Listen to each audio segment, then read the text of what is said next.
Today we will dive the SS President Coolidge, which is a shipwreck from the World War II.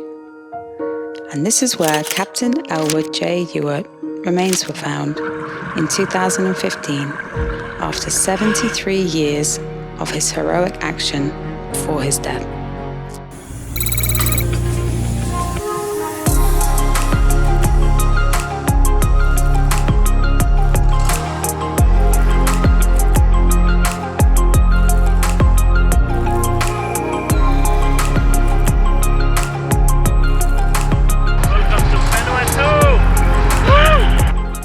They say that WWII people are meant to be some of the most happiest and friendliest people on earth, despite their poverty.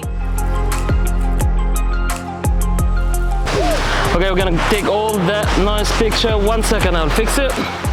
Espiritu Santo is one of the most beautiful islands your eyes could ever see, and there are a lot of beautiful destinations to visit.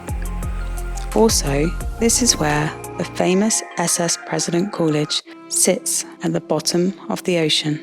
On the 6th of October 1942, SS President Coolidge left the San Francisco port to protect the airfield at Espiritu Santo, with the harbour being heavily protected by mines. Information about safe entry into the harbour had been accidentally omitted from the President Coolidge's sailing orders, and on her approach to Santo on 26th of October 1942, President Coolidge, fearing Japanese submarines and unaware of the minefields, tried to enter the harbour through the largest and most obvious channel.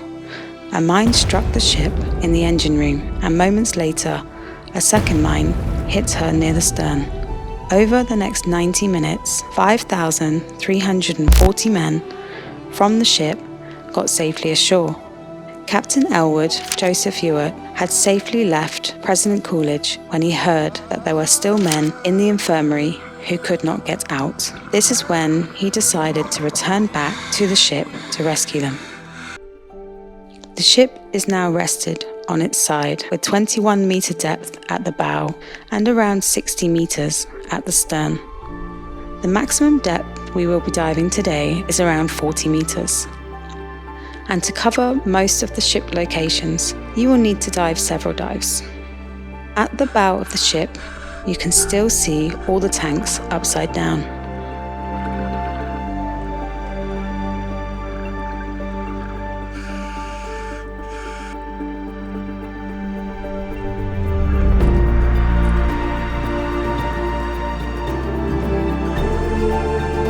You can also enter the captain's bathroom.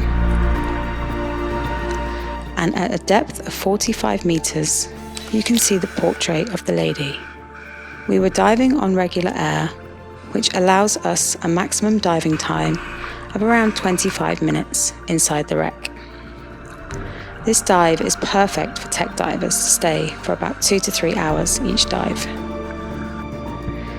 We also experienced a night dive inside the engine room of the wreck, where we just rested there, switched off all our lights, and watched the magic unfold.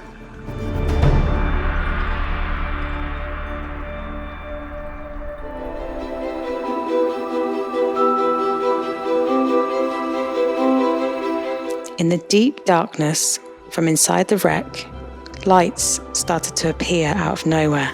It was hundreds of flashlight fish. It's a unique experience which no camera can ever do it justice. It's truly mesmerizing and an experience like no other. Another dive was through the engine room nearby the infirmary, where those men were stuck before Captain Elwood returned back to rescue them.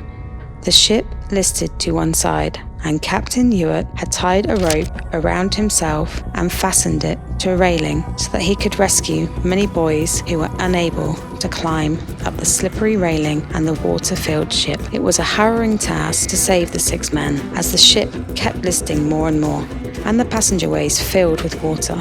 Despite the nearly impossible task, he managed to rescue all of them. Only Elwood would not make it out. The ship slid completely off the reef and sank in 200 feet of water to the ocean's floor. In 2013, a native professional diver found the remains of Captain Elwood. Dog tags and DNA testing confirmed he had found the hero.